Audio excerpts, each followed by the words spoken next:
Happy Monday. This is Natalie with Sparks of Joy Studio, and today I have some beautiful pocket and planter upcycles to share with you. To start out, I have these two floral pockets that were created from license plates that I got last year.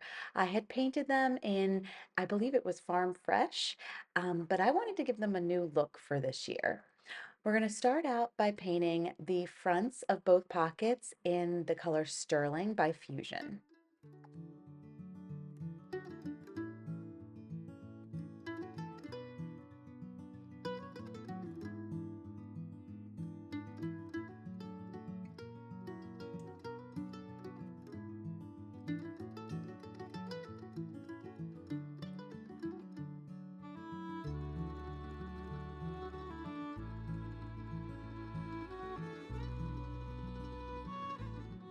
Now I'm going to be taking the color Blue Pine by Fusion and painting the back inside of the pockets.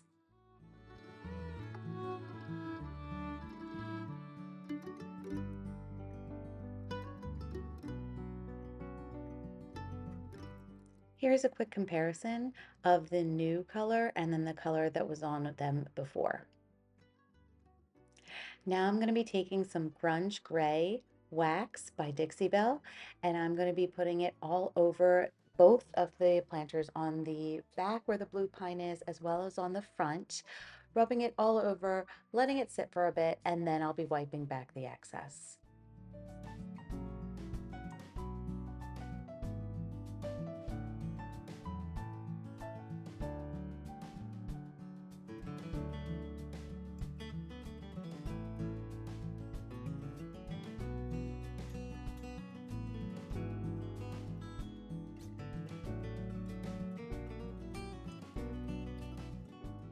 Again, here's a comparison of before and after the Grunge Gray. And then here is a look at our finished project.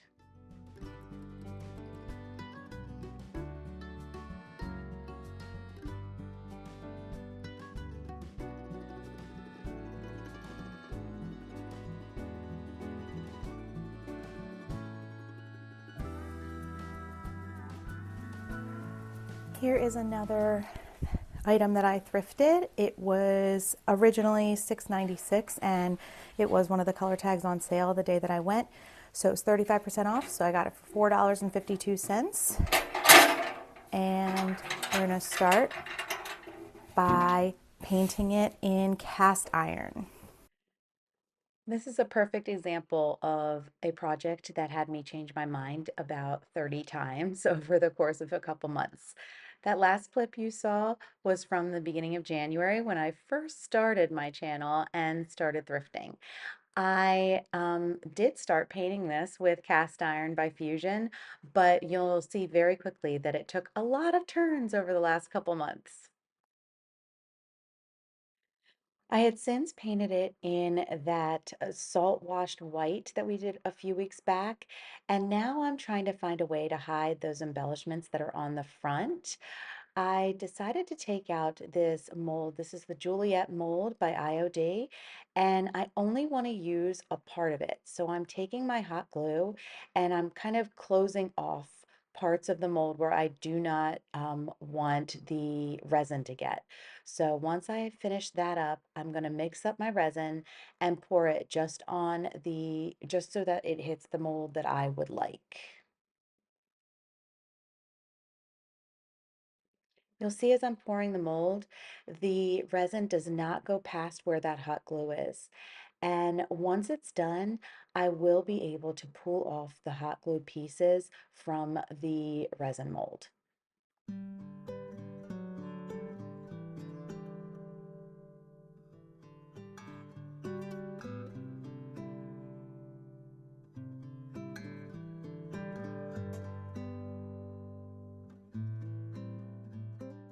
I do want to start pulling this mold out while it's still a little bit pliable because we will be putting it onto that surface. So I'm slowly pulling it up, making sure that I don't pull too hard on parts that might sticky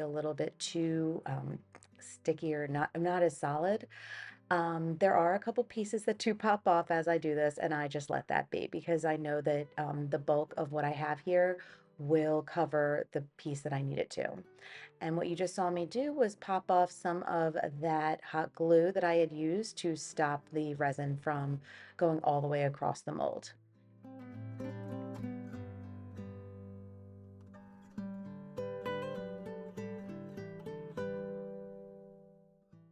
Now I'm finding the best way to position this mold on the planter so that I can cover up that front design. Once I find the perfect position, I go ahead and take some of my Titebond wood glue and I cover it, rub it all on so that it lays nice and flat, and I paste it right onto that part of the planter.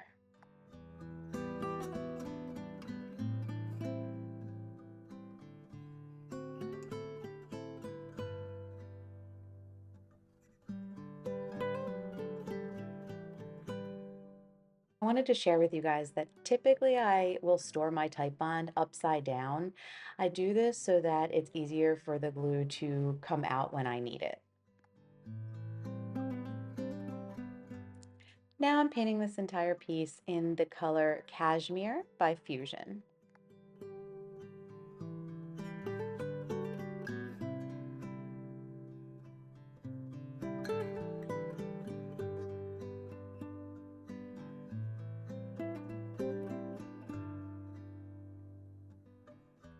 For my next step, I'm going to be taking the color Winchester by Fusion and painting all of the roses on our mold. I am using a small artist brush and being very close, or very careful, sorry, with my detailed painting because I want to make sure I do not paint on the leaves of this mold. It was a little tricky, but I think I got it done.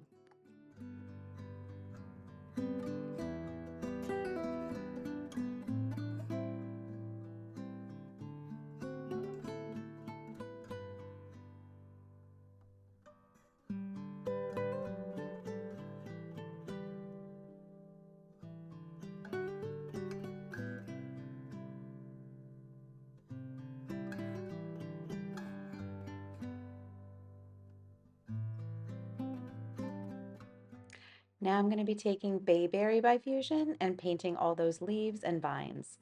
And what you'll notice in one of the parts of this part of the planter is that there's a few pieces of that raised embellishment that was underneath the mold that actually looked like it was a part of this mold. So I was able to take just those couple of strips and paint them so they looked like part of the vines in this mold. It was really cool. I was very, very happy with how this turned out.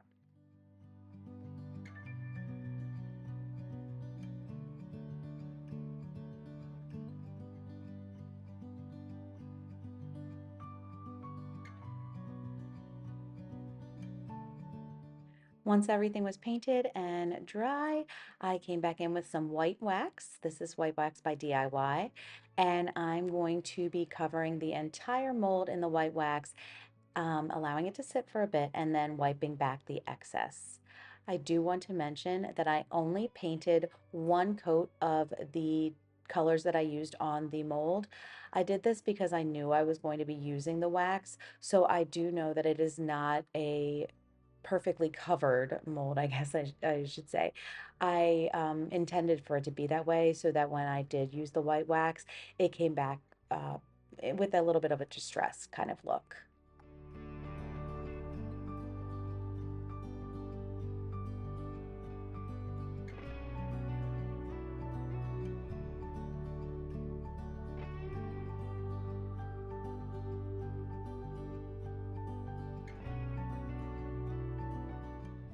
For our next projects, we have these two planters. One was part of a fairy garden gift that my daughter had from a few years ago, and the other one was just a planter that I gotten from Dollar Tree probably about 2 years ago when I first started crafting. And I'm going to be putting feet on both of the planters using those spools that I told you I bought in a huge bulk pack. I do have a link to that in the description box. It is a pack that I had gotten off Amazon. I noticed that I had forgotten to take off the sticker that was on the bottom of one of the planters, so I'm just coming in with some 80 grit sandpaper and trying to rub off as much of it as I can. I had started painting this planter in Laurentien by Fusion, but I decided that I wanted to go a different way. As I was painting, I remembered and saw that there was that text on this planter. This is that one from the Dollar Tree. It says Fleurs and Jardin. I wanted to cover that up so it didn't have that more obvious popularized look on it. So I stopped painting, let this dry, and got out my molds. I'm going to be using a mold from, well, here's the first mold. This is one of the redesigned by Prima molds of that pig. And then I'm going to be using one of the ones from IOD. It's from, I think it's Farm Animals mold, and I'm going to be using that sheep. Now, I did this mold a while back, so it is hardened it's very hard. So I needed to use my heat gun on it to kind of allow it to be pliable again and allow it to wrap around the curvature of the planter.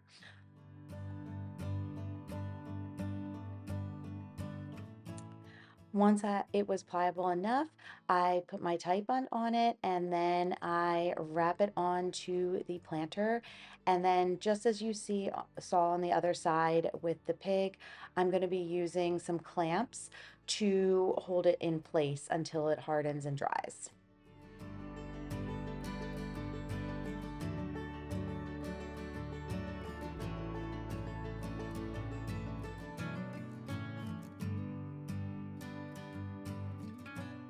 Because this mold was made out of resin, I am using this clamp, which I know looks a little scary, but I pinched it on just enough to get it tight enough, but it did not compromise the aesthetic of the mold. Now I'm coming in with Picket Fence by Fusion and painting the entire planter. I will say Picket Fence is what I consider to be the whitest of whites that Fusion has. I really do like this for a summery vibe or a more farmhouse feel. This is probably one of my more favorite colors in the Fusion lines when it comes to wanting that bright white on a piece.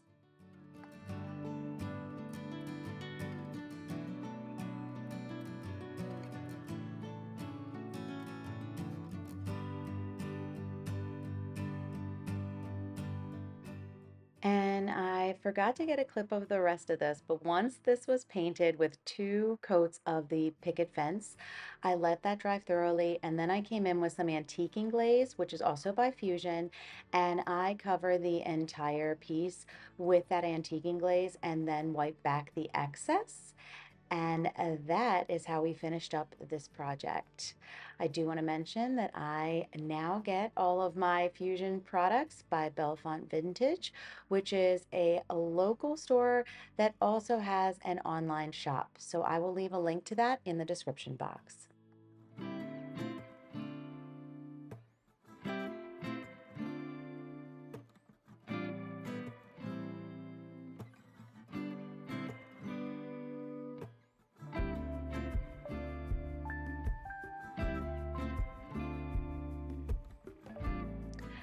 This is the second planter. This is the one that came from my daughter's fairy garden set.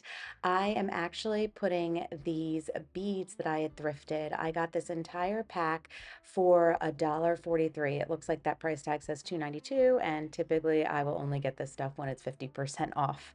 I am putting these on the bottom as the feet.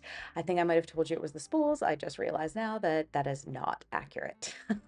So here we are putting those spools using some Titebond onto the bottom, and I'm going to let that dry, putting some heavy weight on it so that they stick before we move on to the next step.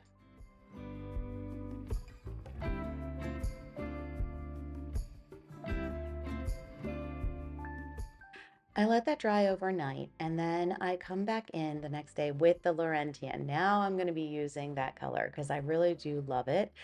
It is a very springy green. It is the same one I used in the spools not the spools, I'm sorry, in the rolling pin that you saw over the weekend. And it gave me this idea to kind of create something that could be used and styled with that rolling pin. So I'm going to be painting just the planter inside and out in the Laurentien.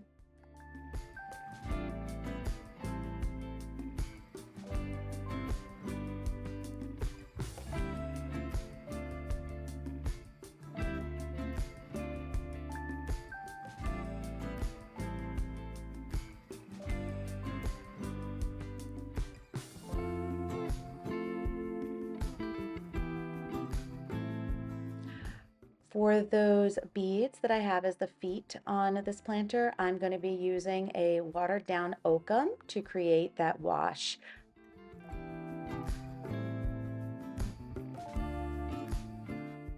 I found these two embellishment molds in my stash, and I wanted to find a way to put them together to create almost like a label. So I'm going to be hot gluing both pieces onto this drop cloth scrap that I have. This embellishment comes from the Olive Crest mold by IOD. As you see, I'm going to be hot gluing it onto the top and then trimming the drop cloth so it looks like it's just part of the middle of the label that I'm going to create.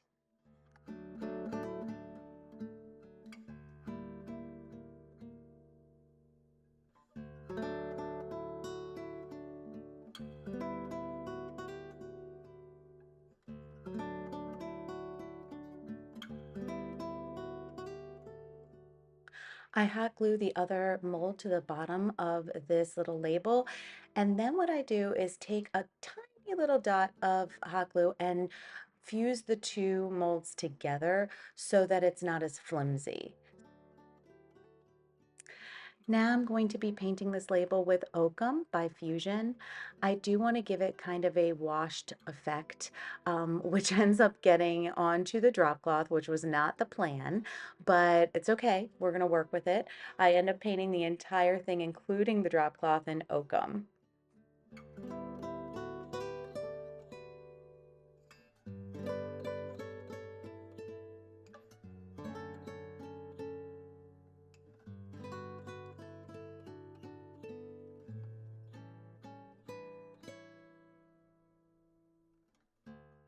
Now I'm coming back in with Crinoline by DIY and painting just the drop cloth part of the label.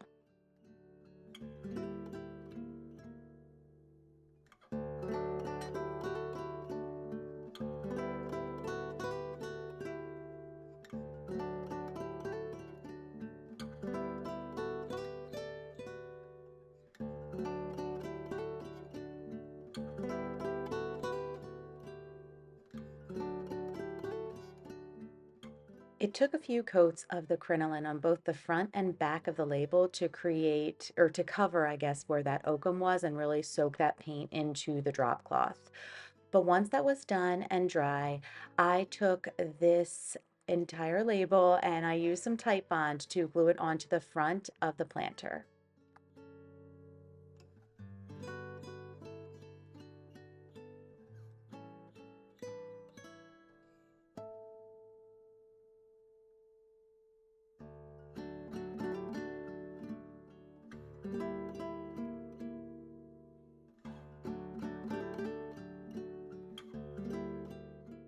I added a little stamp of the number 2 onto the label. I guess I chose the 2 because I thought I liked the number 2, and I thought if I end up using this as a teacher gift, my daughter is in second grade. And once that was done, I did have to spray seal it because the DIY paint needs to be sealed. Here is a look at the finished project.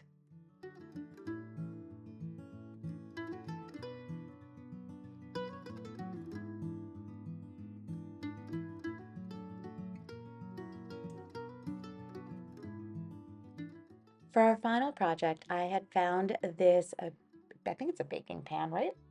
from the thrift store for $1, and I wanted to find a way to use it as kind of a, I guess, a planter or a succulent garden. And then this past weekend, I went to Goodwill with my husband while we were on our date. We went there before we went into an escape room, which was super fun.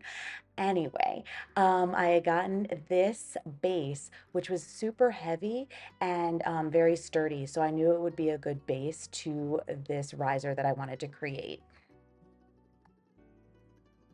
I did a quick scuff sand all across the piece just so that I could make sure that the paint adheres to it, but I didn't want it to lose that beautiful brown that was on the piece.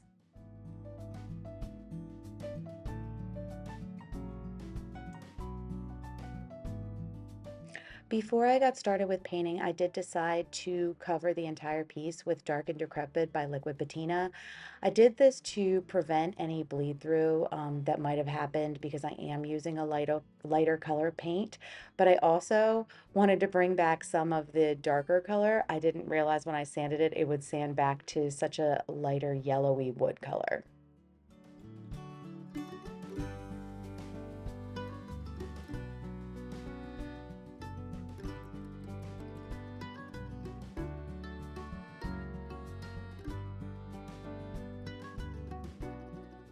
I'm mixing up some milk paint. This is Pantry Door by Sweet Pickens Milk Paint.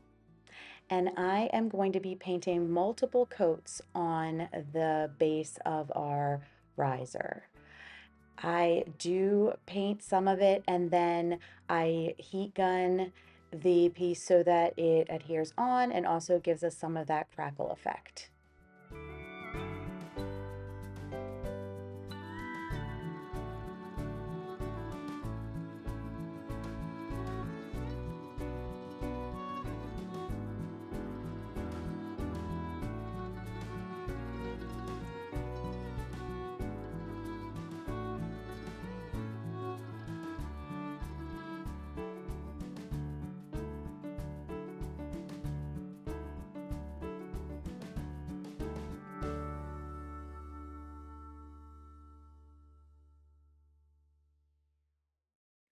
Now I'm going to be taking that piece once it's dry and using some Gorilla Glue and some hot glue to adhere it onto the baking pan that we're going to be using as our succulent garden.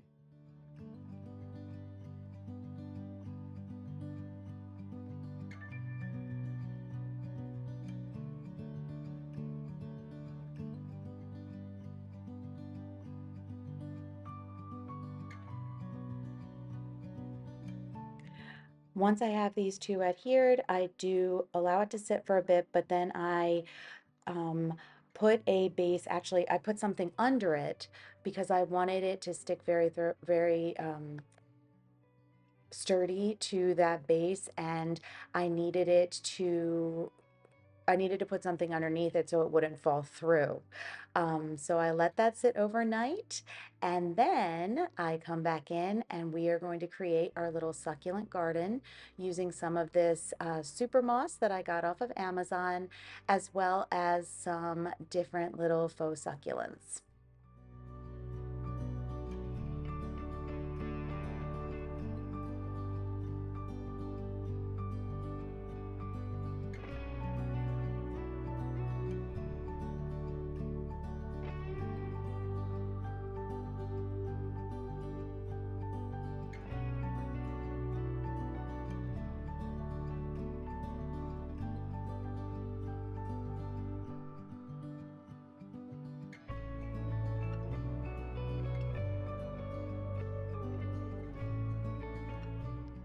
And here is a look at our finished project. This is my favorite from today by far. I've been wanting to do this type of project for a while, so I'm really excited I got to share it with you today. I hope you have a wonderful week, and I look forward to seeing you very soon. Thanks so much for watching.